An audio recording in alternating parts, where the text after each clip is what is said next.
সম্মানিত দর্শক এবং শ্রোতাবৃন্দ, আমি ডক্টর আবুল কাশেম মোহাম্মদ মাহবুবুল্লাহ যশোরী বাংলাদেশি সেবা পার্টির পক্ষ থেকে আপনাদের সকলকে জানাই আসসালামু আলাইকুম ওয়া রাহমাতুল্লাহ। আজ 2026 সাল, কোরবানি হয়ে গেল।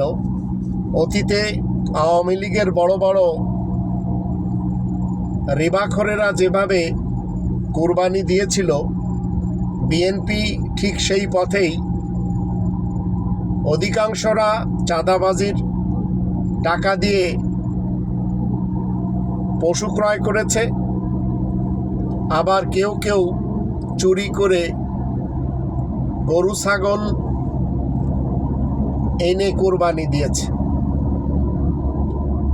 এই রেওয়াজটা আবহমান কাল থেকে আমাদের দেশে চলে এসেছে।